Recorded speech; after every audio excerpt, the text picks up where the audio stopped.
in that church's hierarchy, government, operation, do they call in demons, and are there really demons running around and possessing these guys?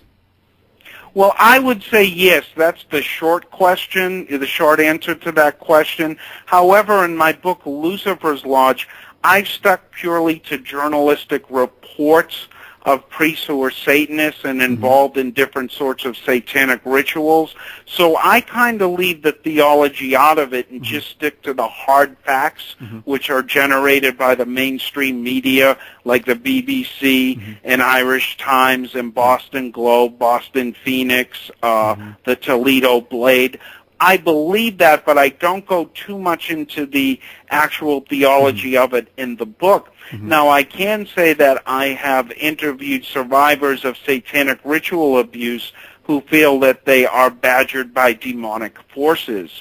As I say, I want to just stick to the hard facts as reported to the media and leave the theology for other people to make up their own minds about.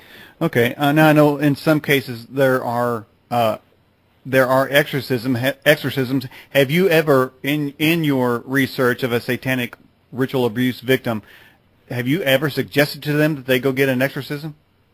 Yes, I have. I've referred people to Dave Considine, and I've referred people to the Roman Catholic Church. I'm not a minister of any kind. My background's in philosophy, as I said, and I'm purely a writer, more along the lines of a journalist. And I have suggested, I've referred them to people, but I don't do that sort of thing myself. It's just not in the realm of my career. Now, John F. Kennedy was a Catholic, correct? Yes, he was. Did you see him, or did you know of any of his belief system? Did you ever see him invoke Catholicism into government?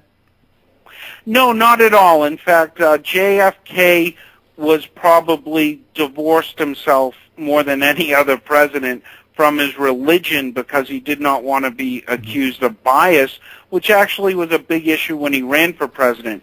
Now, the president who most embraced the Roman Catholic Church was Ronald Reagan. He reestablished full diplomatic ties with the Vatican, and the United States did not have full diplomatic ties with the Vatican since, I believe, the 1880s. They had they didn't have an ambassador, they had an observer, but the most Catholic president was a non-Catholic, and that was Ronald Reagan, and he had a very, very close relationship with Pope John Paul II. He was a member of the Church of England, by the way, Really? And but he was far more Roman Catholic than JFK. JFK kind of shied away from expressing Catholic views. Yeah. So Ronald Reagan was a ring kisser. Was he a ring kisser? The White House has ever seen. You know, far more than anyone before him or after him. He had a very close relationship with the Pope because they both survived assassination attempts. They were both, you know, hit with bullets, and they related to each other on that level. And it was really through the Roman Catholic Church that Reagan was able to take down the Soviet Union, especially with the Catholics in Poland. He had funneled money through the Vatican to support Lech Walesa and the entire Solidarity movement in Poland, and it was via the Roman Catholic Church that Reagan toppled communism. I think we had a sound drop out. I asked a question: did Ronald Reagan kiss his ring? I believe he did. Yes, on one occasion he did kiss the Pope's ring. Well, I'm just wondering if one were to kiss that ring, that maybe perhaps some demonic spirit could be transferred from the ring into the mouth, therefore into the soul of the kisser, from the kissee. Well, that's a bit tough to say, Daniel, because you know, I dealt with Malachi Martin a lot, and he wrote the definitive book on demonic possession and exorcism back in 1976.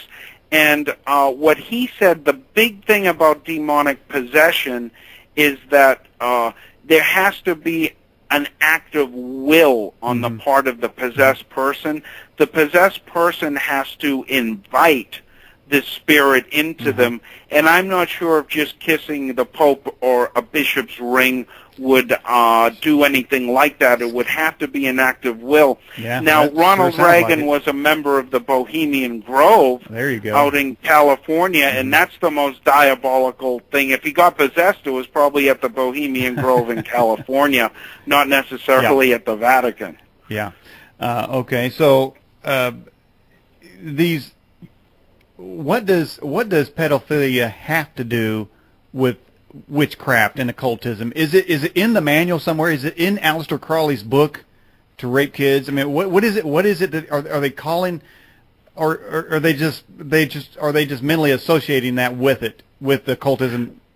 Well, number one, Aleister Crowley talked about not the molestation of children, but in one of his books he talks about child sacrifice.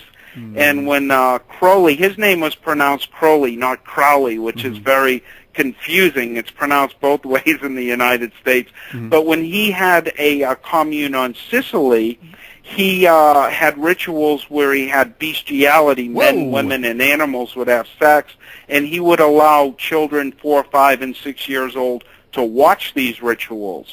So that's a form of abuse. So sexual abuse is really part and parcel of Crowley's worldview. Now, as far as pedophilia as part of Satanism, what Father Martin told me was that when a Satanist rapes a child, he's symbolically raping the innocence of Jesus Christ. Whoa! Man. Okay, that's really a big part of it. They are in the same sense that Jesus was innocent when he was crucified. They are destroying the innocence of a child and symbolically overturning the innocence of Christ. So it's a big part of Satanism. Well, there's got, if there is a hell, I think I got a few people we want to make sure gets there. We have this question from the Fast Blast. Do you know if Pope Paul lied about the third secret of Fatima? Now, according to Malachi Martin, who was an assistant to Cardinal August Bea, who was in the papal curia, he had read the third secret of Fatima, and he told Malachi Martin about it. Now, Malachi took an oath not to reveal it ever, so he didn't tell me. But the third secret of Fatima, which the Vatican released a few years ago, was much shorter than the length that Malachi Martin told me it was. So I would say the Vatican is covering up a great deal of the information that was contained in the third secret of Fatima. Now, I can't prove that. I'm just giving you what Malachi Martin told me, but I think they are suppressing some of that information, definitely. Just recently, the Catholic Church came out and said something to the effect that they believe that UFOs and aliens exist. Are you familiar with that press release? Yeah, well, what they said is that it's possible for life on other planets to exist, and that really doesn't affect Catholic theology and teachings until contact is actually made with these beings. That was a Vatican astronomer that said that. But it's not a huge issue. Even C.S. Lewis said that. As far as space aliens go, if you keep it in the speculative realm, it really doesn't affect theology too much. It's only if a UFO lands on the White House lawn, like in the movie, that it would really make people start to question religion. Well, yeah, but there would be a question because perhaps the Catholic Church is really looking for a whole new field of kids. I mean, alien kids. I think they're trying to get to them. And in fact, we have an alien. In fact, we have an alien that calls into the program. His name